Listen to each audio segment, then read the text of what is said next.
Greetings, YouTube. This is Self Mastery 101, and today I'm just going to catch all of you up on a little bit because it's like the stage that I'm at right now is a revelation stage, and then it's like I hit a plateau, but it's like slow but fast to move over this small speed bump so that things can be a smooth ride until it's time for me to get to my next level.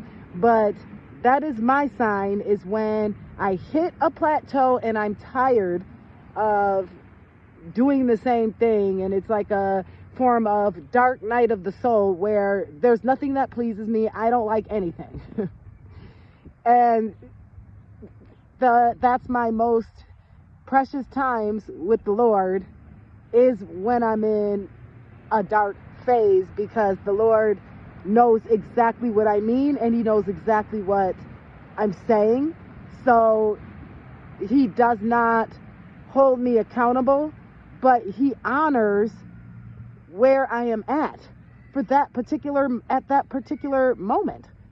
And no matter how good or bad you feel, as long as you own it and understand there's a reason why you're in this stage at this time, and you will overcome your own objective. And that's getting over yourself so you can get over the speed bumps. That's what I learned during this growth and learning how to master myself and learning the art of self-mastery, is where it's taking accountability, is where is the resistance that I feel? Is it always an internal thing that I feel when I get a certain resistance? Now it's time for me to remember myself with that feeling, because I have to. It's basically emotional recognition, and this is where it's time to take a step back and find out what is the very first thing when you hit this very low moment and it's a resistance. What is the very first thing that you think of? The very first name that comes out of your mind? This is called recognizing it. Whatever comes out of your mind or whatever comes out of your mouth when you hit a certain resistance. Now it's time to study what came out of your mouth and to do basically a timeline history account of your life as to what were the most crucial times for when you felt certain emotions. That's what I basically did. And it all boiled down to the same thing. And when I kept blaming everybody, I was relating the emotion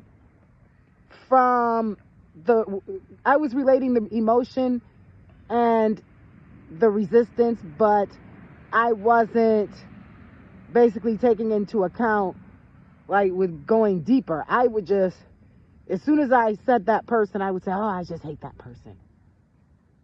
But I wouldn't really study, okay, I make these statements and I'm thinking and feeling these statements. I need to know exactly why I'm feeling this. I need to question myself.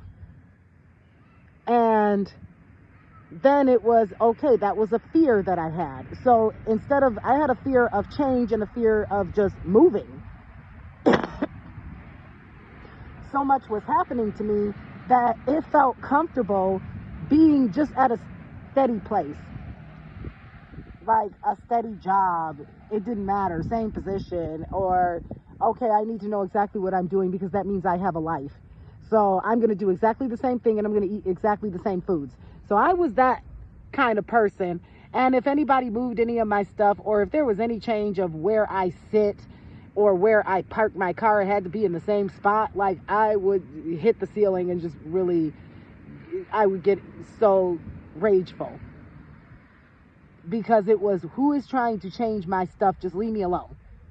And then that's when I started to realize, wait a minute. it was people that were common denominators. And then I said, okay, it's controlling people. I don't like control because I don't control people. That's not my job. I don't control anything. I control myself. That's all. And when one controls themselves, they control their whole environment. They control the people around them, because it is up to us as individuals to say if we want to continue to deal with something or we no longer want to deal with it. But we have to take into account that if we continue to return back to the pain, somehow it has to be revisited without you continuously returning back to the pain. It's time to break the cycle. And that's why I refuse to get a job, because a job is a cycle. It doesn't matter what job I got. It was all the same. It was always your bossy person. It was always your sleazeball snitch. It was always your thief. It was always your class clown. It was always the jock. It was always the dork. It was always bossy with no direction. It was always bossy with direction. It was always threats of your job. It was always some form of idolatry where man wanted me to bow down to them and live their dream and like lick them up. And I'm not doing that. I'm not going to be rude to people. That was their thing too, because they wanted me to be just like them, a bunch of grunts. I am not going to be rude to people. That's bad karma. And if the person did nothing to me, why would I be rude to them? That's kind of psychotic. So a lot of these corporations, they need to fix that. And a lot of us believers, we need to start sticking together. It's find the light and stand with the light. So I'm never going back to work when you have a bunch of non-believers running the show, and there's no reason for non-believers to be running the show and rude people to run the show because they don't know what they're doing. And when I resubmitted myself to the Lord again, and I said, okay, I got to find a place to stay. I found a restaurant. The restaurant was very nice. And the server gave me the times and days that they're there so that I can sit until the morning. And the person said, as long as you just go to our restaurants, it'll be cool. Just order something. You just have to be a paying customer. I said, okay, great. I went to 2 other chains. Those 2 restaurants were awful. So it's not everybody that's like that. It's one person. And if they have that flair to them and they have that spark, that light, and they just bring you joy and you feel comfortable, just stay loyal to them. When you're loyal to the person that's loyal to you, you're loyal to yourself. Don't try other things. It's good to try other things so you can prove to yourself, this is the best person for me. This is the best place for me.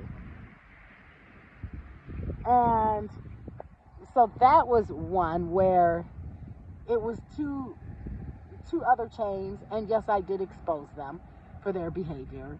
They treated me like dirt because, oh, I didn't have a dress on, even though this place is a diner. It's like, okay, dude, calm yourselves down.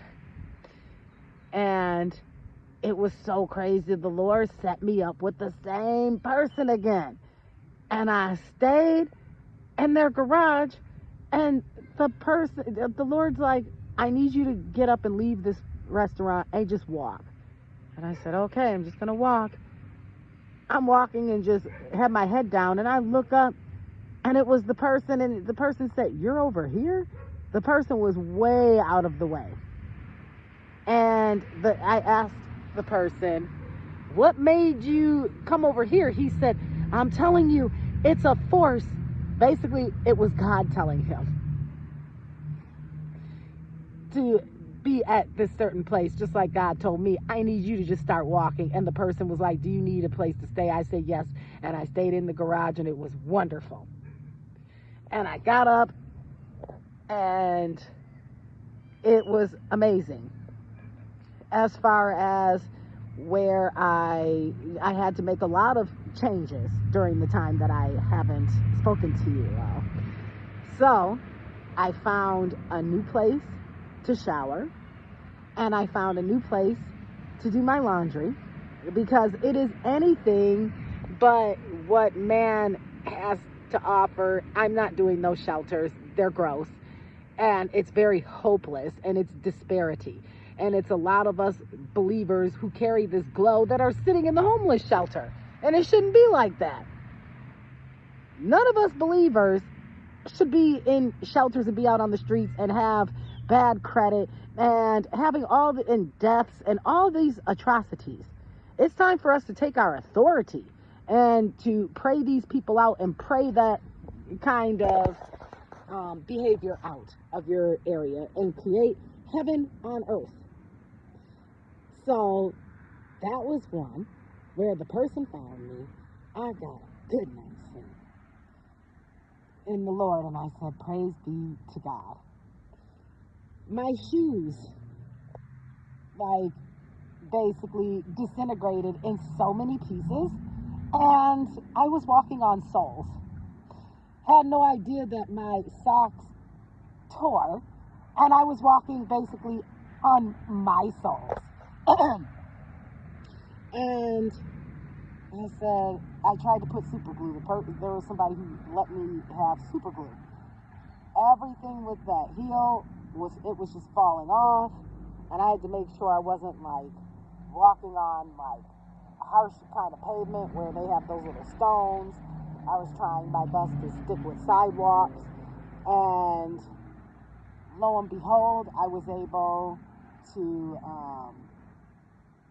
purchase not one pair of shoes, but 2 pair of shoes for under the price of 1 pair of shoes. And so now I have 2 pairs of new shoes. And so when one of these shoes, the shoes that I'm wearing now, I'm going to just keep wearing those. And when they smash, because all of my shoes disintegrated, and I had to keep just replacing them because of so much walking and so much work that the Lord has me doing, and what He's also preparing and training me to do. And it's interesting how even man's shoes and man's clothing can no longer sustain on me, because doing the work of the Lord is major. It's big. And I'm getting the use out of every single thing, and had to replace several backpacks. So the Lord is preparing me, and He's giving me so much strength. And it was once I let go even more and let God, when I started getting into that rut and the why's me, woe's me, that's when I knew I was going to make that change. Because it's always right before then, when it feels like it's the end of the world, all of a sudden the Lord opens up another door for you and elevates you a little bit more. It's really not easy when, because I'm having major ascension symptoms, and I'm just curious to know where I truly am from, because, I mean, the visions I've been having, they're so real, and I know these people. And the vision told me, where you're going, there's a lot of people, they all like you. You're not supposed to be over there. Where you're going, they all love you. We need you over here. And I look forward to, because every time I have those visions, I actually end up meeting the people. It's really, interesting. The Lord always reveals to me who I'm going to meet, where I'm going to go, and I'm going to run into those people. And I hope this helps everyone. And if you're feeling dark night of the soul, or you're feeling down, allow yourself to feel down and allow yourself to wallow in those feelings, so that you can find the jewel underneath all of that gunk. Clean off the jewelry and keep it moving and leave everything behind as if it never happened. You get your gift. There is a gift in everything. Whether we see it as good or whether we see it as bad, there is always a gift. Sometimes we find out later, many years later, why certain things where we got the gift. It doesn't matter as long as you're seeking the gift and seeking the kingdom. And this is your inner kingdom. So it's God first, you second, everybody else is last in terms of humans. So you already know God's going to provide for you regardless. There is no human that can give you what the Lord can give you. No human even has the capacity of knowing who you are as an individual. We are such complex individuals, and we never truly show who we are. And a lot of times, because of this country in America, we have been suppressed on finding out who we truly are. And it's only for some egotistical human that wants us to continue to run this, to like work their matrix. I don't understand how people could say America, like the American dream, when all America talks about is working. Ooh, I got me a good job. Ew, I want to be an owner. You don't even own property here. Even if they tell you, oh, you paid your mortgage off, if you still have to pay taxes and you still have to continue to pay on something that you already purchased, you don't own it. The only thing you own is your food and the clothes on your back, your jewelry. And sometimes we don't even own our jewelry if we have payments that we're making. Like, this country has no sense of ownership. This country is a big plantation. This country is oppressive. And what's scary about this country is that they have people thinking it's so normal. This is not normal. How they're having us oppressed and how they're trying to control our every single way. They are not God. God doesn't even do that. God would never try to control us. He gave us all free will. So why are we giving up our free will and our power and authority over ourselves to some stranger that we don't even know? Because our bosses, they're W-2ers, they're nothing. So when you, and a lot of times the higher you go in those demonic corporations, you see more than what you will ever see, and you'll find out why certain things went on and why certain people behave the way they did. They train people to be oppressive. They train them. It's nothing but a plantation here. Corporate America is a plantation. They whip you. They beat you into submission because they want to place fear. That's the only thing they have is fear. And what the Lord did for me to get over my fear, because my fear was being homeless and not being able to take care of myself. I don't want to ask people for things. And it happened. Once I lost everything, now I could care less. I could never care. I could always care less about those humans, especially in corporate America, but now I can even care lesser for them because they don't run my life. And what am I going to be scared about if they say, oh, you're never going to work in this town again? You're absolutely right. I'm not going to work in this town ever again in life. No way. I want my freedom. I fire all of you. No man if God did not fire you, no man could fire you. Who cares about them? You don't want to be in their little disgusting stank matrix. It's fake. It only works for the 1% or even just one person who has control over all of this. But the United States, for me, is just not the place for me. When I buy something, I want to own it. And the United States gives people false sense of ownership. And truth be told, they have brainwashed people into thinking America is the greatest country. No, it's not. They don't even take care of us health-wise. You have to have absolutely nothing, and then they're still trying to get us off of what we're entitled to. As American citizens, we are entitled to those benefits. Regardless of how much money anybody makes, America should actually be happy for having us citizens. Without us, they would be nothing. And that's the truth. If we know that if we just can know that There's a higher power. It's Jehovah. We know Jehovah's taking care of us, so why be afraid of man? Why care about them? When they do their threat, tell them, okay, go ahead with your bad self, okay, because I don't care. So when they make their idle threats, it doesn't do anything to me. They're midgets. They're mortals. I don't care. No weapon formed against me shall prosper. And it won't prosper if I don't allow it. And since I no longer allow other people's nonsense to prosper into my life, and I have literally been the director of my movie, I'm pushing people out my movie. Don't help me. Don't change anything. Go change somebody else.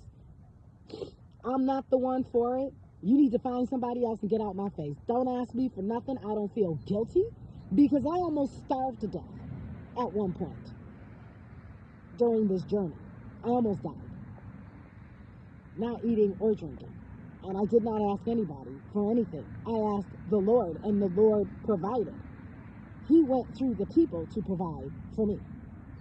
So there is, with all things, there is nothing impossible for the Lord. He's the creator. He knows us. If he knows all the hair on our head, he knows what's best for us. We just have to use our free will to submit to the Lord so we can get what we need. But I'm not backing down, and everybody's going to stay out of my way. That's the way that's going to be. I don't care anymore. You will get messed up if you get in my way. I am not going to consider feelings. There is no guilt. This is my story in my life. I no longer succumb to guilt that humans created to project. That's their weapon that they have that they have used against me for years, and I had to just give them all back their guilt. That's yours, that's not mine. I don't own that. And people who would blame me for everything, oh yes, I passed that karmic debt right back to you. That's not mine.